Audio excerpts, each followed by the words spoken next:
Hello. Hello and welcome. Welcome to today's stream. Thought I would do something a little bit different today. I've been pondering warlocks. Pondering warlocks since the last OSR Reddit Roundup. I know warlocks came up. I think it's even come up before that. And maybe if even not there, I've seen it other places. Specifically in places like OSR groups, people have been trying to make some warlocks.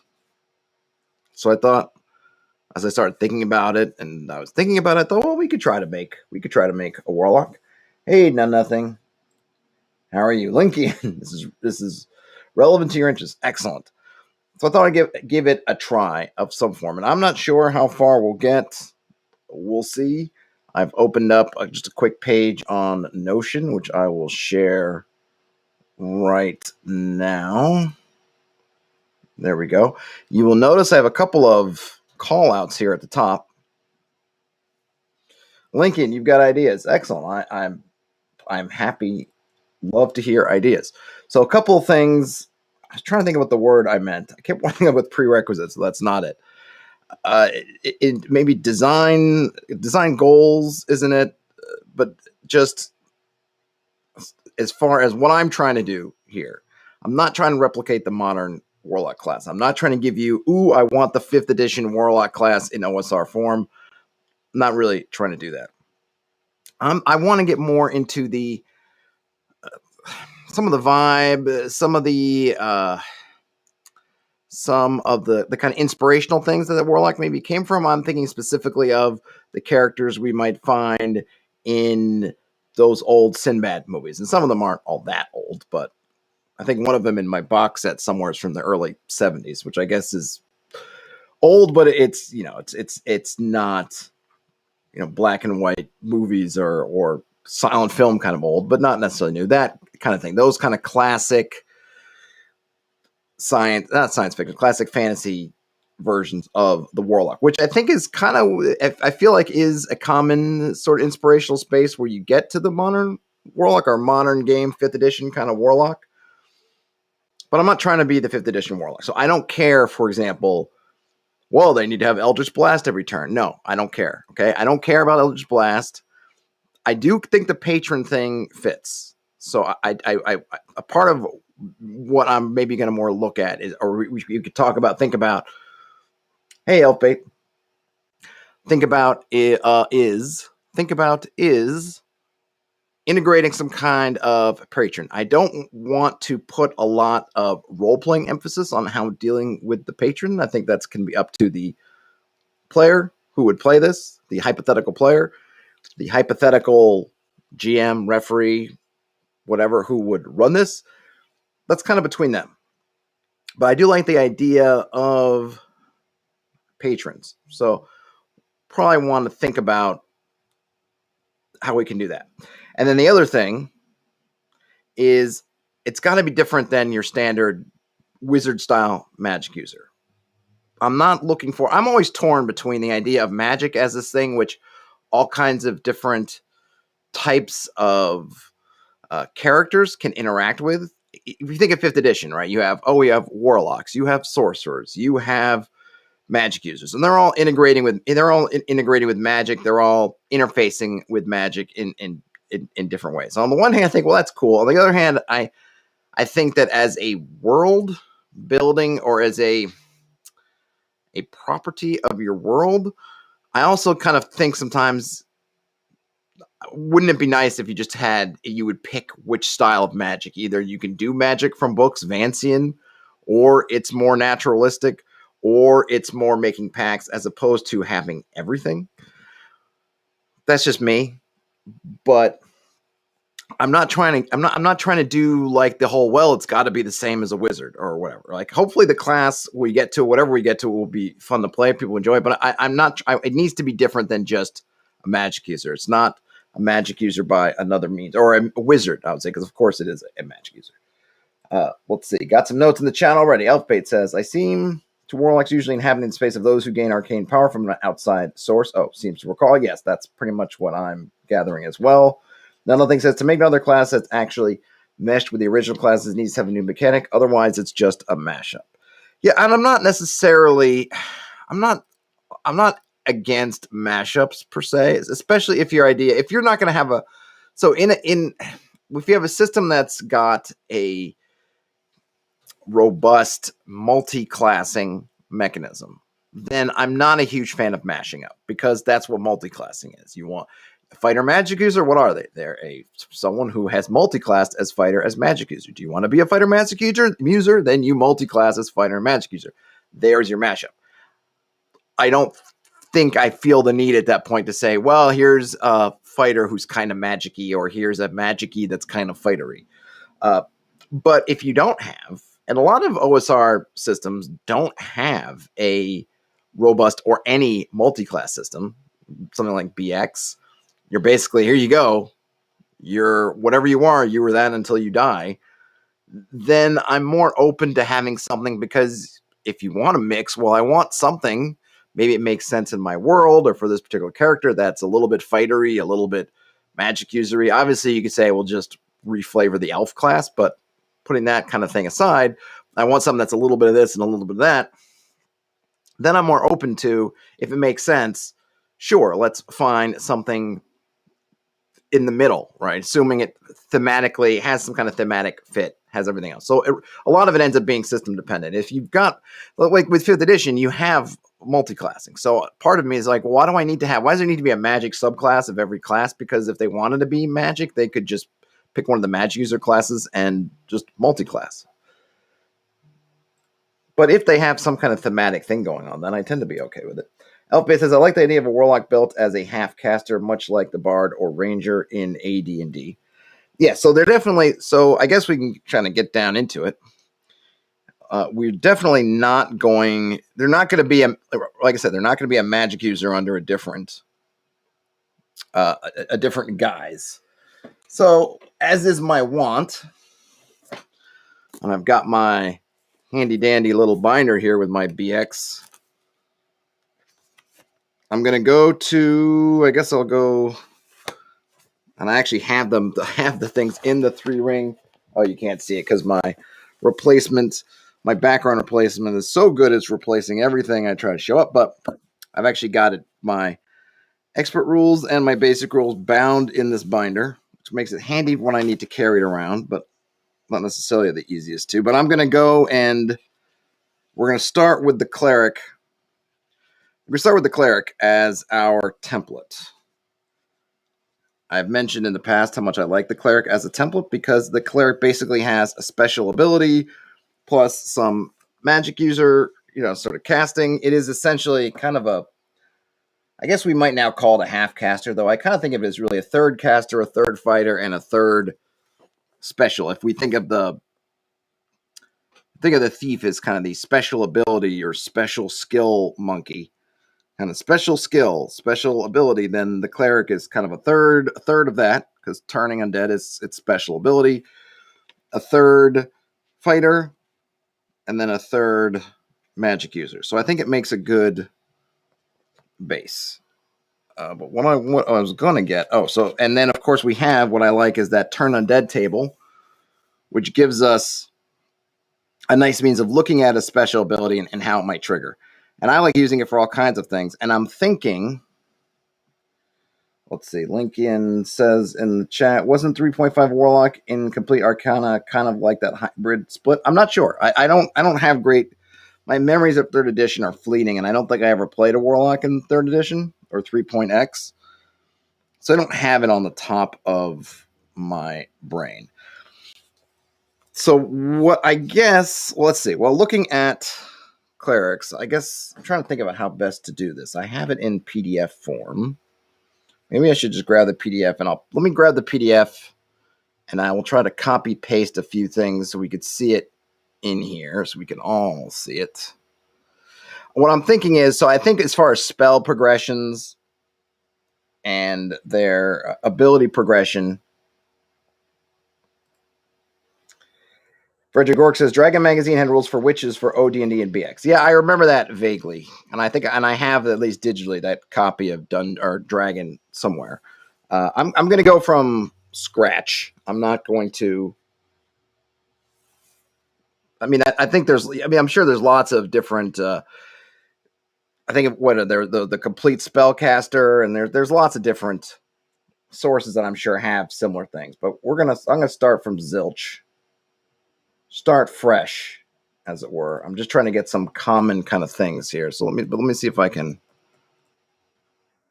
Or actually, I should try to. Hold on a second. Let's see if I can find that PDF. But just so I can get is this it?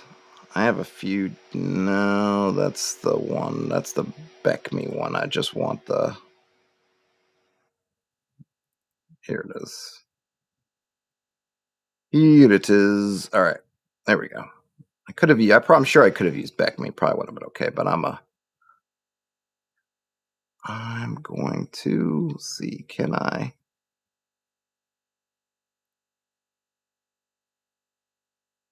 There we go.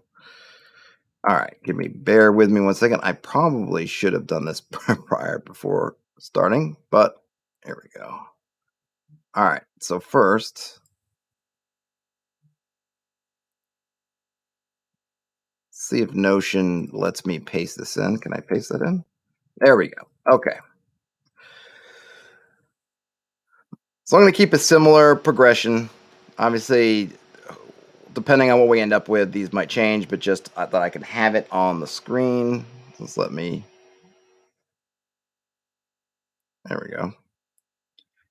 So we can have, just as a visual,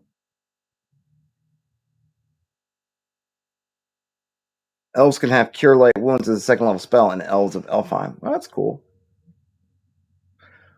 I mean, I'm fine with that. I like having different kinds of elves. I wish there was a little bit more differentiation of different elves since they're gonna give us different types. I know the different sources do different things, but I kind of think different kinds of elves are cool. But that is neither here nor there. All right, do we need any other table? Oh, and I'll get the clerics. I'll get the undead table going as well, so we'll have that.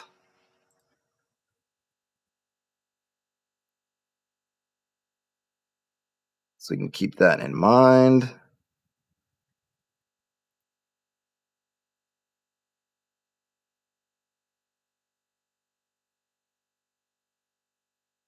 All right.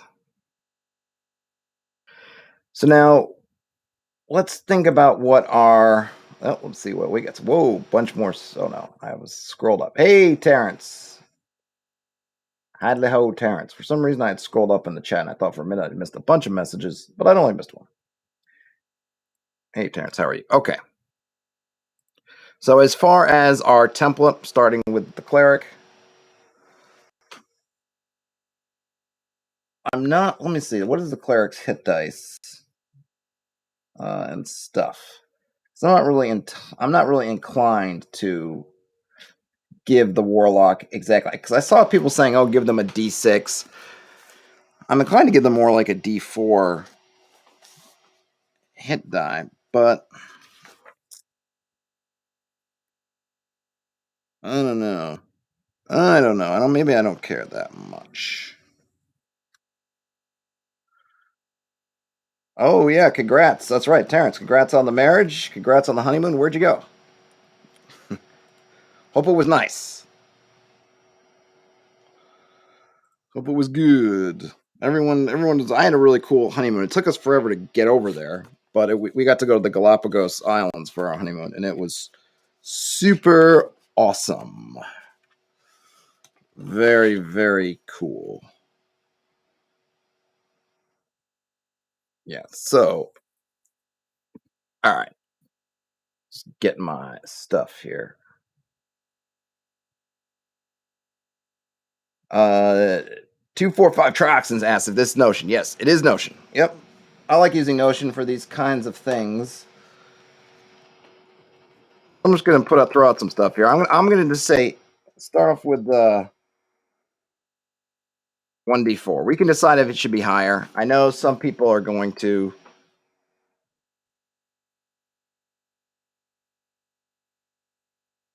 Woman lives. Oh, Terrence says Myrtle Beach. Oh, cool. Well, that sounds great. Ooh, in medieval times. Nice. Ba-ba-bam-bam-bam. That's the best part of the cable guys when they do the whole medieval times thing. Lincoln says, hit dice and proficiencies can finally figure it out last. Yes, we can. I'm just writing the stuff down so I kind of have it as a placeholder. And Frederick Orr says, don't forget to like the video. Yeah, please. I feel like dealing with entities and kind of making appeals to foreign entities or foreign alien entities would maybe charisma. All right, so now we got to the big thing. So how are we going to do? So one thing I've in all my kind of homebrew stuff, one of the main things I do is I like to get rid of spell slots and points. I like to go with something. I don't know if it's easier to manage ultimately, maybe different to manage, but I really like the concept of. I don't mind giving spellcasters more spells, but I like it being that risk reward. You can keep trying to cast more but bad things could potentially happen if you cast them. And I think the warlock certainly, if we're doing one right now, that's what I would want. I don't want to give it slots. I'm really looking more here at this when we look back at what the cleric gets. I'm really more interested in kind of the highest level spell. I also like the concept of if we take out level of cleric, and we take out level of cleric, just say level of warlock, and then we take out these and kind of call it the level of spells, going sort of 1, 2, 3, 4, 5, 6, and this goes all the way up 7, 8, but we don't necessarily need that. Then we kind of have a nice rolling against something to either here's kind of what you can get out of it. Frederick's got some things about hit dice. D4 plus 1, D4 after that for hit dice. Yeah, maybe. I'm just going to leave his D4 for right now. Thief saves, fighter to hits. I don't want to give anything fighter to hits. Because in my idea is nothing should be able to hit as well as a fighter. So you're not getting fighter D hits. And I know that there's the blade lock and that kind of thing. Oh, whatever. But I'm not. I'm going back to my stuff at the top. I'm not concerned about trying to replicate the modern warlock class. I'm not trying to do that. I don't care about the 5th edition Pact of the Blade warlock that's in there hacking and slashing. It's certainly possible when we get into patrons and spells and things that we can enable them to be in the front lines, but they're not going to be as good to hit. If anything, I would do with cleric to hit kind of thing, something like that. Second tier fighters should, to me, in my mind, should be the only thing that's first tier hitting, especially given this sort of vanilla fighter doesn't get a whole lot of other things other than magic items. Terrence says, I like the guy with power build some warlock classes have. Yeah. So there's a couple of things here. All right, so I'm not going to worry about the hit so much. I'll just put save as cleric for right now. And then to hit as cleric. For right now, we can hit these later. I think the big thing we got to figure out first is how we're going to do the spells. I like the idea of the warlock communing with some kind of alien power to get their spells. Are we thinking that they still have to learn? So I would imagine if you are calling out to dark powers, oh, dark power, give me magic missile or whatever, something that is equivalent to magic missile. They call out to a dark power, oh, Cthulhu behind the sun, please smite this thing with your, orbs of madness, and that ends up being magic missile. It's probably not important that the warlock have memorized a spell because they're not calling out the spells themselves. They are asking this alien power to use them as a conduit to do some kind of action. So I don't feel like they need to memorize spells. But then the flip side of that has to be that just which is kind of I guess what they've been doing for a while now, and I think we see in 5th edition as well, right? So you don't have to memorize spells, or you have easier way of getting spells. Then consequently, you don't get the breadth of spells that a wizard has. A wizard can any spell that's arcane, a wizard can memorize and learn. As someone else, you can't. Mix a spell list. I'm not inclined to give them cleric spells either. I'm fine to have some niche protection. I guess we can look at depending on what those spells are. Obviously, the wizard's niche protection here is the limited, more limited spell types. I'm also inclined to think that they are going to have to. So a couple of things. So I'm just going to let me make a heading here so I don't get too far afield. All right, so. All right, so this is going to be kind of sloppy coming in here. So let's make some, I think I can get some bullet points here. Here we go, bulleted list. So first things first, right? So they're not going to have no spell memorization, right? But they're going to have a limited spell list. I'm going to say that they don't need to worry about components. No components, but all spell casting must be verbal. And I would say, and was it somatic, the gesturing? So they don't have to worry about any spells they have, any spells that they get from their list. They can ignore any kind of material component, but they've got to be doing something.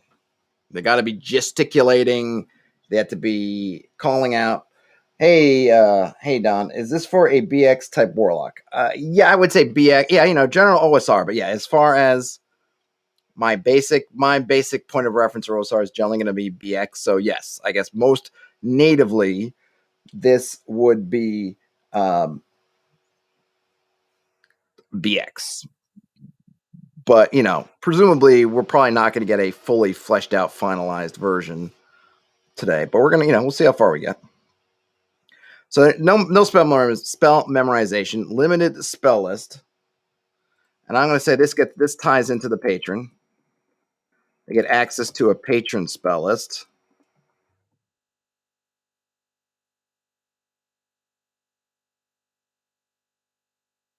Let's see. Nothing says, I think you should lean into using the turn on dead table to cast spells as much as possible. That's the thing for this class. Yes, that's pretty much.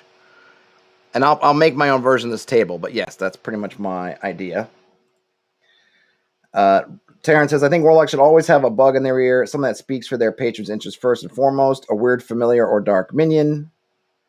Yeah, I think that's going to be one of their, maybe the global. So we got to think of a couple of things here.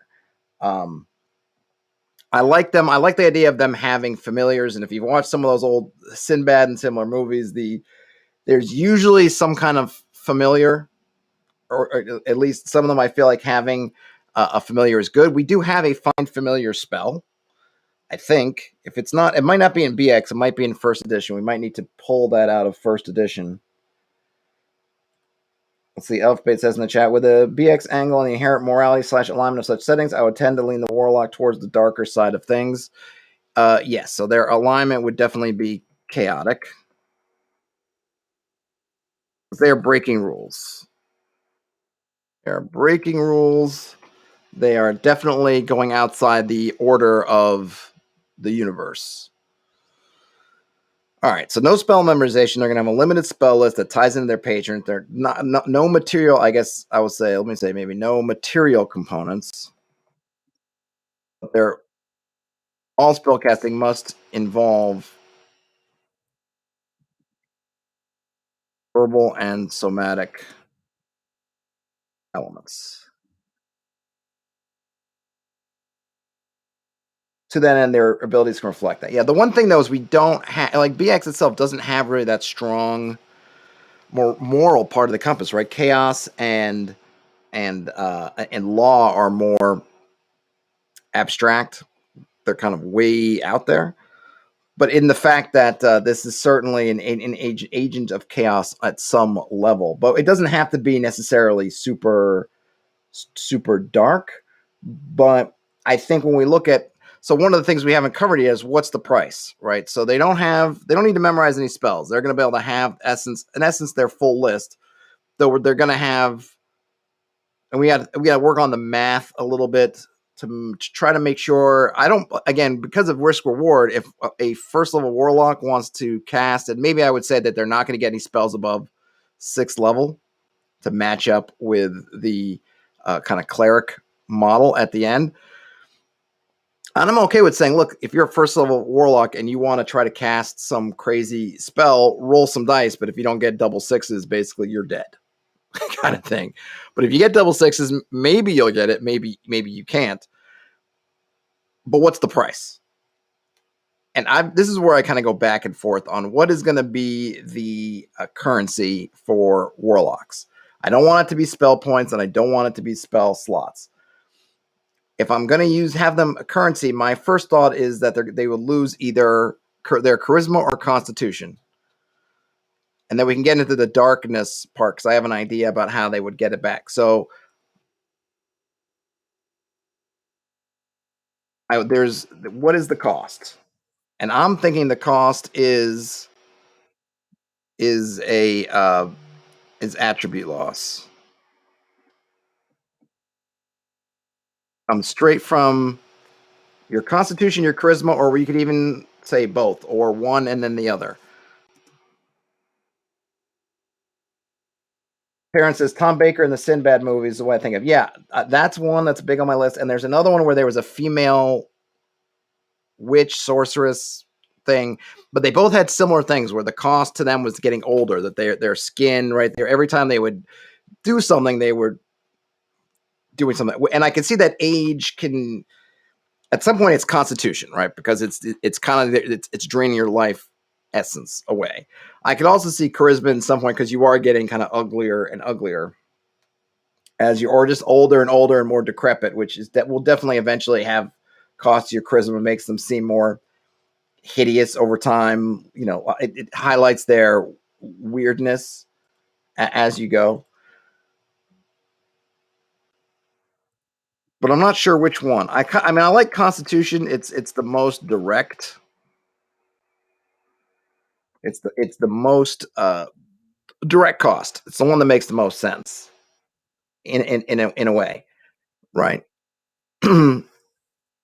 but it also means, I guess it gives you the least room for error. So if you're on your charisma, I don't know what happens when a creature gets to 0 charisma. It doesn't seem like it's a death thing. I was even thinking about, what does it look like? What does a creature with 0 charisma look like? If you were a warlock and you drained your charisma down to 0 casting spells, what do you look like then, and what is the result? I would imagine it can't be something positive. So it would have to be that basically just things attack you on sight. Anything with your reaction roll sees you and just goes immediately hostile. You are some kind of abomination of the universe. Let's see. Linkian says, I had the idea that co-opting the turn den table as some sort of hex would be neat. Yeah, I mean, we could talk about hexes as kind of reflavoring their spells as hexes if we want. Now, nothing says, I don't think they have to be chaotic. One of the archetypes of the warlock could represent the person more forced to sell their soul because they have, think, no other choice. I would say that's still chaotic, though. And nothing. The reason why I say it's chaotic is because there are rules. There's sort of the normal rules and order of the universe, and you are transgressing them, whether you are forced to or not. And it seems like even in the sense are you really forced to? If you think you have no other choice and you think you're forced into it, that's kind of a failure of your sensibility. You weren't really forced to. You were tricked into being forced to. But to me, the whole class, in the sense of what the framework is you are breaking outside the normal order to give yourself great powers. You are not supposed to be connected to these creatures, these entities out there. And by making that connection, you have gone into the realm of chaos. Demonic, necrotic, monstrous. What is Elfbait thinking of? Terrence says a creature with 0 charisma. Ted Cruz could be.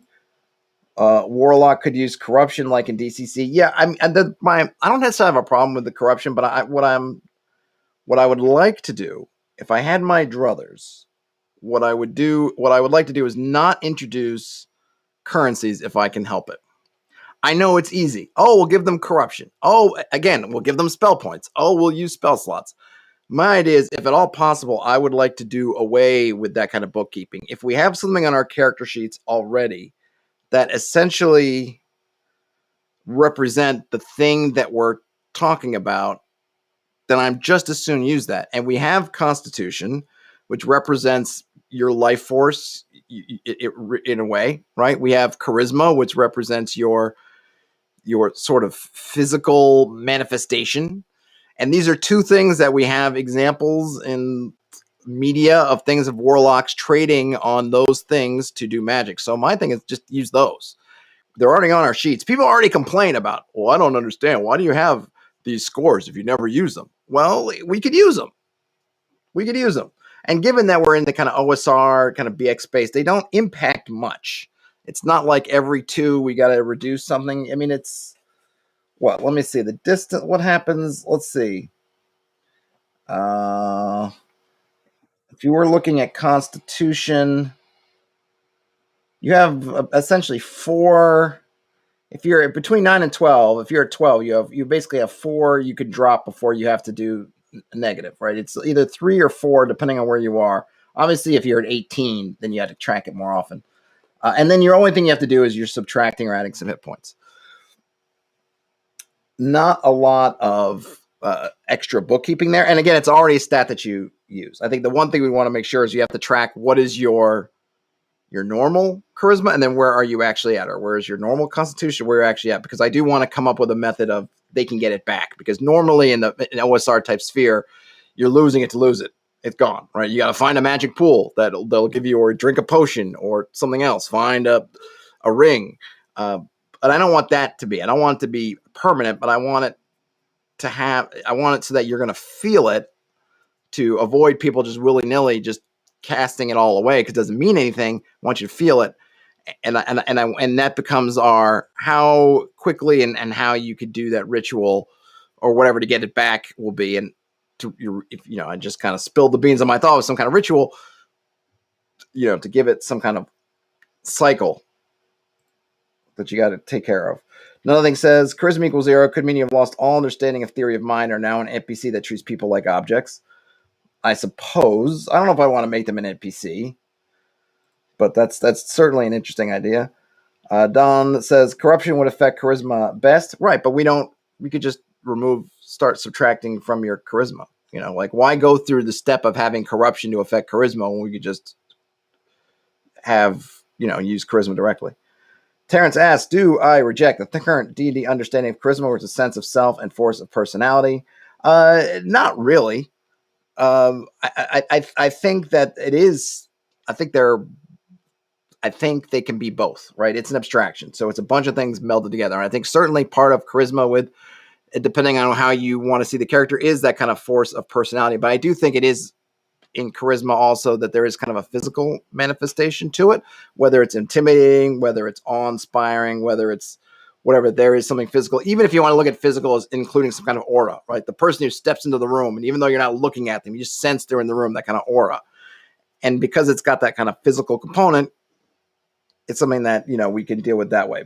But it could also be something else, right? We could play it differently. But as you're losing charisma, you as the player and as the GM, you guys can get together at your table and figure out what that looks like. Are you getting physically uglier? Is your is your aura turning on you, right? You can look at many different things, but the thing is, you are going to get, the further down your charisma goes, and I would say get to 0, you are just absolutely rejected by, everything. Loss of charisma making the warlock more other. Yeah, so maybe I'll keep charisma bold for right now. It seems like people are kind of riffing on that, and that works. And then they have to have some way of getting some mechanism to what's the word I'm looking for? Not to regain spent attributes. Okay. Oh, let me put in here. So I'm thinking like max spell level is 6.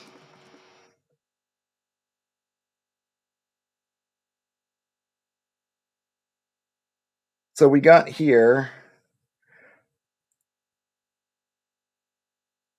I would say, so Don asked, roll a 1 while casting, lose a charisma point. I think that it's going to pretty much probably cost something regardless. We got to figure that out. We got to think of it. Don Roosevelt says, give a dark offering to a patron, restore lost points. Yes, that's exactly what I am thinking, right? That there's going to be some kind of ritual, and it can be patron dependent, but there's going to be a price tag for getting your charisma back. And that's where, for particular patrons, we can get into the dark stuff. Because we can have it be, you got to sacrifice treasure. You got to sacrifice hit dice of creatures, right? Some kind of creature sacrifice. You might have to sacrifice, I don't know, the souls of innocence. I don't know, whatever it can be. You figure it out. And that ritual, and it can be different. Maybe a certain patron wants books, maybe spell books. So you have to find spell books that have at least so much magic in them, spells, sacrifice them, or scrolls, or things like that, right? You can come up with a lot of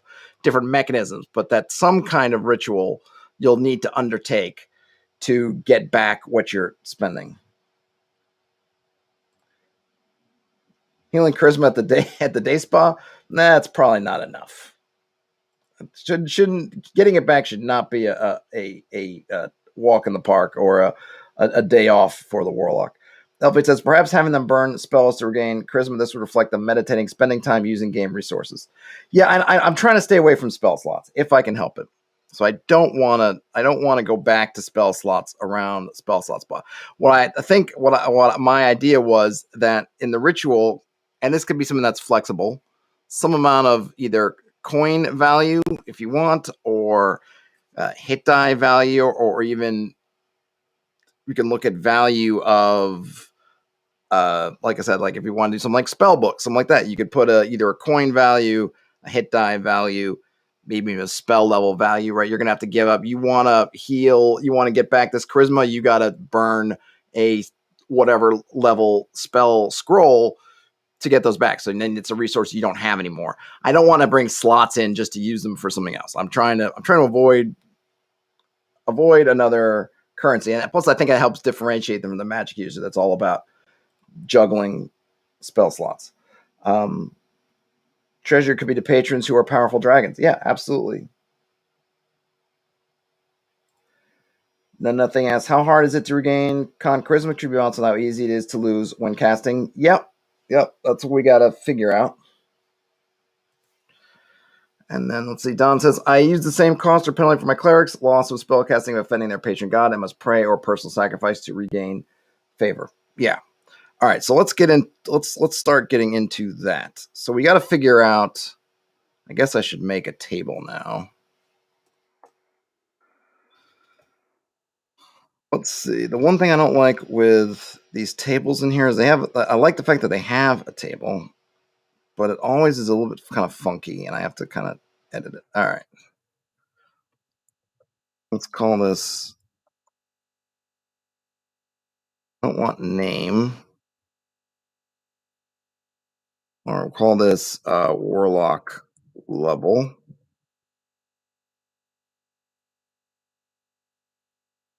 Doesn't really need to be it. Does it have to be that? All right. Well, what do they call it? What do they call it? That's the thing, is they make you have this first thing with this title in here.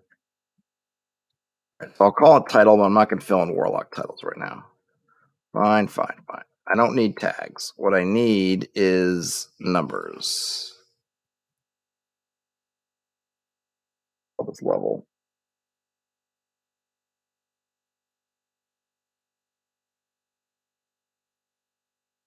Don says, I know it's super nerdy, but man, it's so much fun designing characters this way. Yep. I agree on both counts. It is nerdy. It is fun.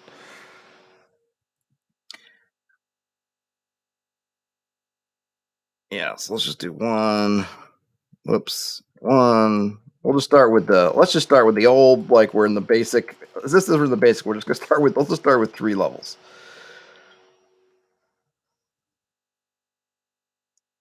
Now, the table, let's just call this casting, I guess.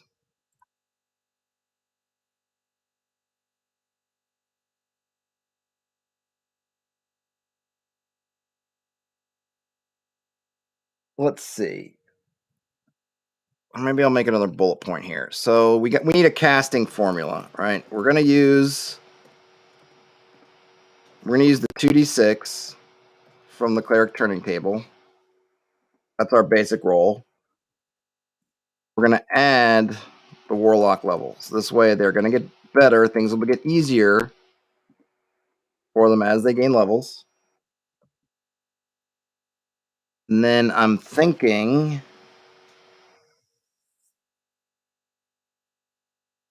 let's see. And then it's gonna be balanced 7 plus the spell level. This is my first thought.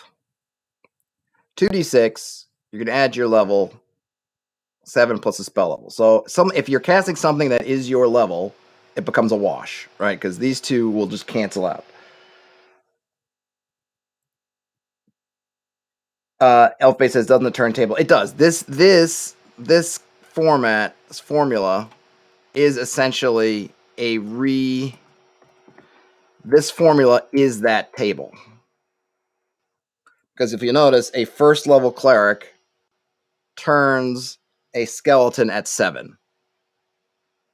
It's the same as this, pretty much. And then each level it goes up a bit. Or I think it might go up 2. Maybe it's 6 plus the level. So it's slightly different, but it might be slightly different the deal. But it's essentially, this is that. I'm just reformulating to get it out of the table. Hey, Don, thanks for hanging out. Glad you like it. Talk to you again. Let's see. So we're just going to reformulate the table. It's not going to be exactly the same, but it's going to be pretty close. Pretty close. Yeah, no, this is, yeah, so we're not, yeah, I'm just trying to, yeah, so I'm not trying to add this to the table. I'm just thinking of it, if I look at the spell, look at it without the table, what it would look like. So maybe I should have, I guess I should, let's see. Let me do this. Casting at level, right? At level, I guess I'm putting is at the same level. So a level 1 cleric, at a level 1 spell, it's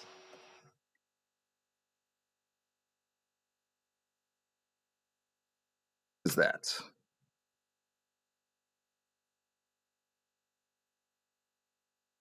I'm just trying to get a sense of, and this would be, right?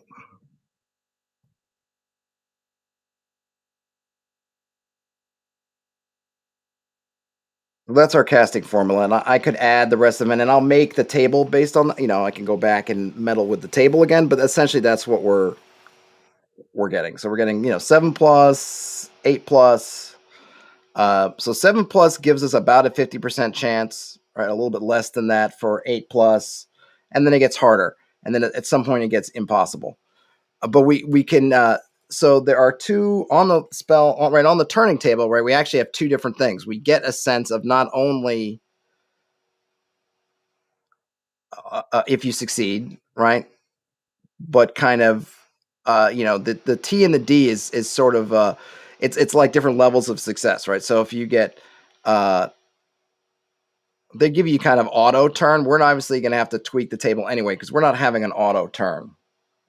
We're not having an auto cast success, and I'm not having so auto destroy. But we have the sense of what these numbers look like. So if this comes down, if it were, maybe this would be if each time it's kind of going down by 2. Maybe we could look at if you succeed by more than 2, we would call that. So I guess we'll do. I feel like I'm confusing myself. I feel like I'm confusing myself, confusing everybody else. We're going to have some levels of success and failure. Okay. All right. And maybe we'll see where this looks like. Plus minus 2 of our goal.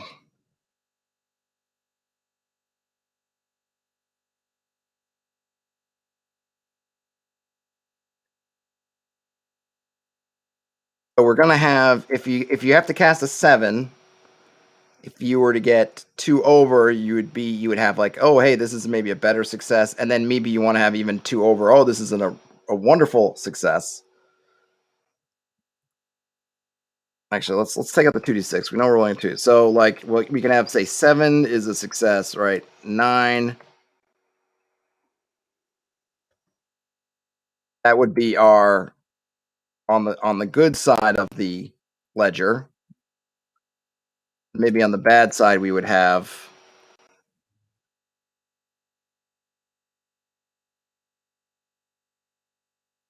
something like that. Or maybe we take out having, maybe we don't need a 3rd level. So we just have, and then if you're casting one above your level, and suddenly it's 9.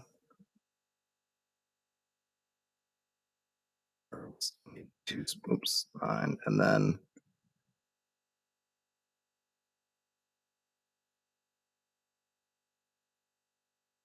something like that. So, and now I think there should be a cost either way. Maybe if you don't, maybe if you hit the hyper success, there's no cost. You will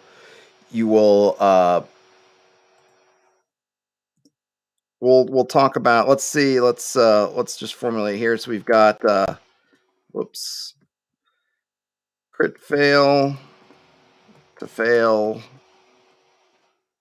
to success to crit success. And we can change these names, right? We can even call this mixed success if we wanted to, or we could, I kind of like the idea of having a mixed success, but we got to think about that for phase 2. We'll just deal with these. We'll just deal with these for the moment, right?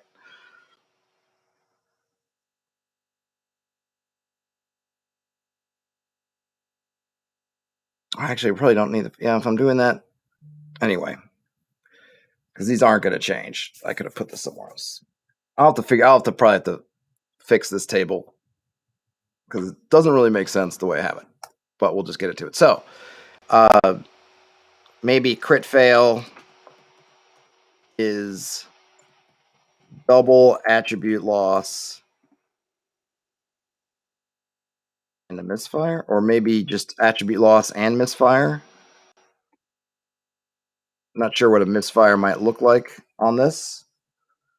Hellface is flawed success. Yeah, maybe. Maybe.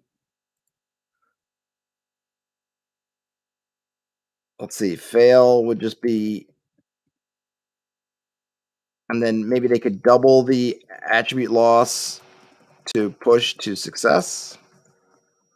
That would be that mixed success, right? They can just take the fail, which means they lose the attribute, or they can double the loss and push.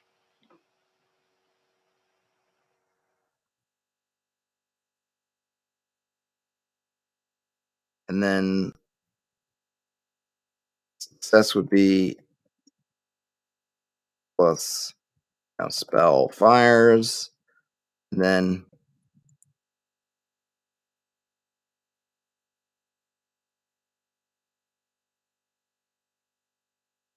how does that look to people? So so looking at these states that we would have, if you critical fail, attribute loss, maybe a misfire, or do we just do double attribute loss? Would that be better? Because I kind of like the idea of misfiring, but at the same time, it's kind of a pain to figure out, and I don't want to have to go to DCC and say, oh, we got to have tables. Let's do a double attribute loss. Oh, we got to come up with tables for each spell for misfire. I don't want to mess with that. So maybe a double attribute loss is just the best.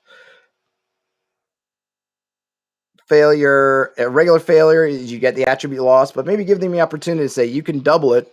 You kind of do that crit loss, but then you can get you can actually have your spell fire.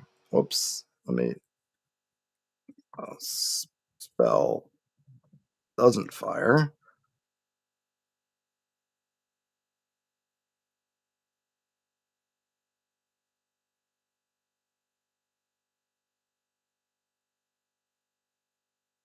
The spell doesn't fire. We get a couple different states. You get to take your chances. If you roll a critical fail, spell's not going to fire. You're going to lose double what you would have. Failure, you're going to lose your attribute and the spell doesn't fire, but maybe you can have the idea to push and say, I'll take double loss to get the spell off.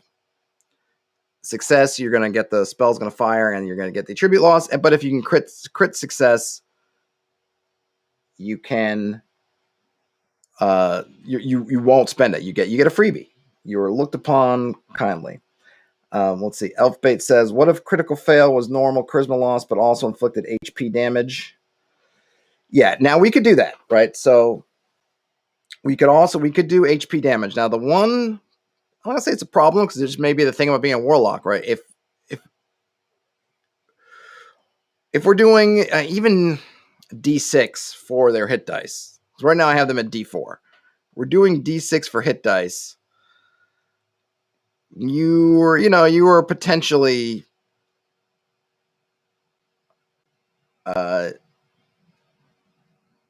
you're potentially in trouble of just flat out dying from your own spell casting, which might be thematic for what you want to do, right? But it could be kind of easy to. I feel like it could be easy to end up in that trap. Nothing says instead of 2 times attribute loss, maybe you can't use magic for the rest of the day. I think that is scary to an adventurer, make players think twice about casting. Well, there are 2 ways to look at it, right? I think that's certainly true. But the way this class is right now, if we're not giving them, I don't want to give them. They're going to be pretty good with weapons because they're going to have hit kind of as a cleric, and we might make their own save table. Maybe we'll give them a cleric save table. I'm not sure. I have to look at the save numbers, but they're only D4 hit dice, and I'm not inclined to give them armor or anything. So we want them to think about casting their spells. I don't want to make it too much of I don't want to cast. Because the one advantage they have over, say, a wizard from jump is that they give me a first level and casting spells. So I want it to be, somewhat fair. Somewhat. I don't know. Fair to them is the right word. Somewhat interesting, but I don't want it to be too much, where they're scared. And that's maybe the other problem. If you're a first level and you have 2 hit points, and if you crit fail, you're going to get. You're going to lose hit points. If you're casting just a 1-level spell, you got to roll 3, so it's not a huge percentage. It's pretty scary.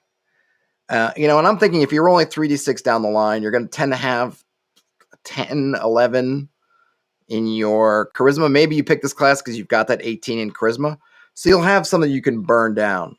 That's kind of my thought, right? Is you can, over the course of an adventure, depending on how much things cost, we have to figure that out too. Before you have to worry about replenishing it, you can sit there and burn down the charisma. If you're at 18 charisma, you think about, I can burn 9 of them before I'm just average. And then maybe I start working. And what does that look like in terms of spells? I don't know. Obviously, you might not. You might have just 10, or you might have 9. Maybe maybe I would say don't pick the warlock if you roll really low on your charisma, or you do the point move around thing where you can move points around to bump it up. Before you got to figure out what that ritual is. So what are we thinking that spells could cost? Right? What are we thinking about spells? Presuming, let's think of the average, right? Average character has 11 charisma. How many spells do we think they should get to? And remember, they're not always gonna fail, right? So someone could get lucky and cast a bunch of spells, get some crits and whatever, right? And they're just rocking and rolling. Getting a 10 or more, or 9 or more on a 2d6 is not that tough. In fact, it's actually an 8 or more, right? Because you're adding your level to it. I was just going to bring up any dice.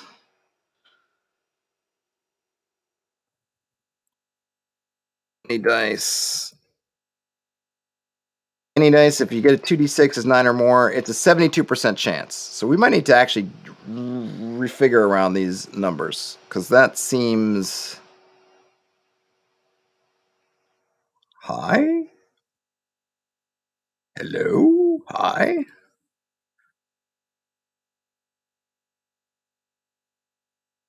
Then nothing says, remember that wizard only gets one spell herself, so the warlock loses his spells for a day. He's no worse off than the wizard. This is true. But remember, we're not trying to make it... I'm not concerned about it being equivalent to the wizard, because the wizard's going to have their own advantages, disadvantages. I don't want it to overshadow the wizard. I don't want to make something that nobody wants to play the wizard. Part of that's going to be is because there's going to be a lot of spells that are going to be outside of their bailiwick. They're not going to have access to them because these patrons don't have access to them. That's going to be one thing. And having this drain down of your resource, but you're not getting it back every day, as that, right? We want to make that ritual something that it's a... I think of it, it's more of almost a downtime activity, that you're going to be out for a week doing this ritual, not you sleep overnight. So you have this great pool, and over a certain amount of time, okay, oh yeah, I'm great. Hey, that wizard's only got one spell, but he's getting that spell back every day. I cast 3 spells yesterday. Now my charisma's down 8. Okay, I can cast a couple more spells. Now my thing's down, but we're wherever we are, right? We can't spend a week doing this ritual. So now what am I doing? Like, that's kind of the balance. What I want is that, yeah, you're going to have this ability to do more stuff, but they're going to be continually getting that resource back. Yours is draining down.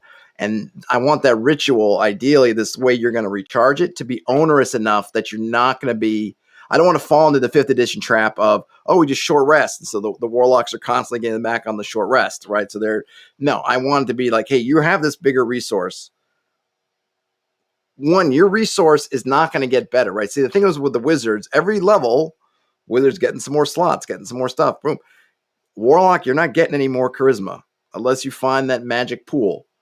Your pool of... you're going to have the ability to do more stuff, but your reservoir of power is not getting bigger. So you're going to have to manage that more and more. Maybe we say the ritual takes a little bit less time or something of that sort.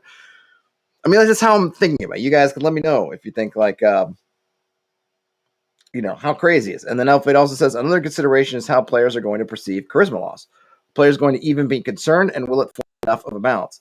Well, that's what kind of was thinking about, right? It's not going to matter at first. At first, it's going to seem, oh, charisma? I'm not going to have any hirelings. I'll let the paladin or whoever, I'll let the fighter or the charismatic rogue, the thief, whomever, the cleric, I'll let them be the party face. I'm just going to, I'll just be over here underneath my cloak, right? But maybe you get down to it. That's what I was wondering. What happens when you get to charisma 0? Because one thought I have is charisma 0 just makes things hostile towards you.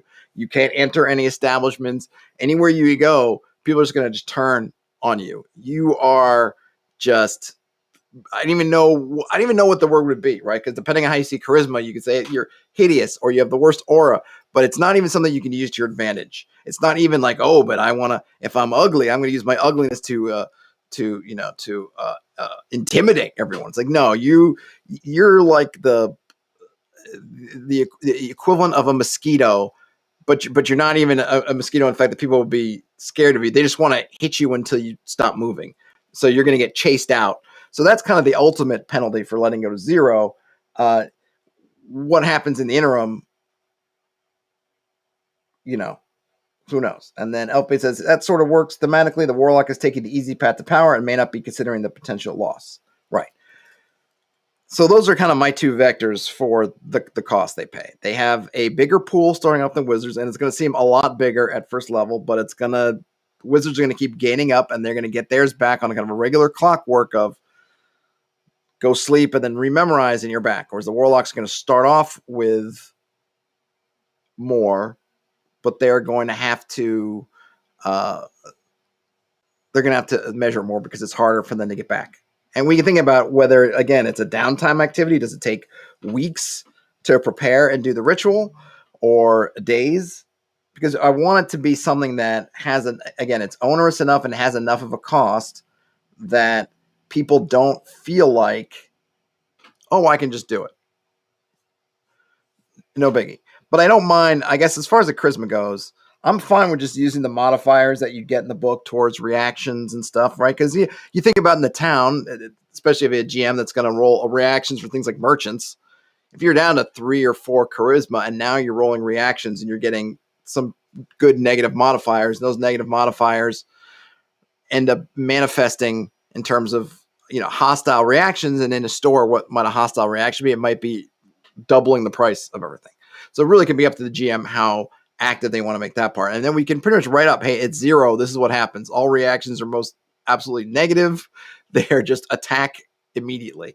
Nothing's going to want you. Towns are going to chase you off. People are going to see you. They're going to scream. It's kind of like what Wesley says Prince Humperdinck is going to be like after the what do they call it? After that duel, they're going to have that special to the pain was going to be something that mothers would grab their kids and shield their faces, and everyone else who doesn't have kids around is just going to pick up whatever they feel like they can hit you with and hit you with it. It's just impossible for you to be anywhere, even if you don't want to be the face. Like you could be with the party trying to hide behind them. That's not even working. Like they're getting a whiff of you, a stench of you, a sense of you, and they're saying, be gone. So that's pretty bad. And plus, if you're at 0 charisma, you can't cast any more spells either. So not only are you totally worthless, but then you've lost your ability to cast any kind of spells. So then it's going to be obviously very high on your mind how to solve it. Looks like the hour is about up. Wow, gone faster. So we have some good stuff. Obviously, I'm not in a position to say, hey, we did it, because we got a lot of work left to do. So I guess we're going to have to call this a part 1 of potentially multiple. I think what we need to do to-do list here is we need to come up with spell costs. Come up with let's see, what do we call it? Regeneration ritual, and then at least some kind of patron examples. I think that's where we're at right now, right? How do I get something? No, I want to add a block. Can I add a block? How do I add a block below? I don't know. Well, anyway, I should have put a header in there. Can I do something like that? There we go.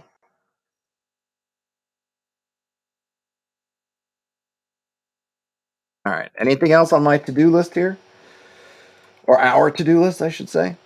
It says it really does give us sort of Lovecraftian old school swords and sorcery style vibe. The warlock becomes more and more a thing if he can't maintain his charisma. Yep. So we just got to figure out, one, what are the costs? Because if it's too easy, right, we don't want them just obliterating the party by just casting all kinds of stuff. And then 2, what does this ritual and what does this regeneration ritual look like? What do they have to give up? What do they have to get back? My things would be not stuff that's in themselves, right? I don't want them to have to spend something else to get something back, though maybe they could do that as their ultimate.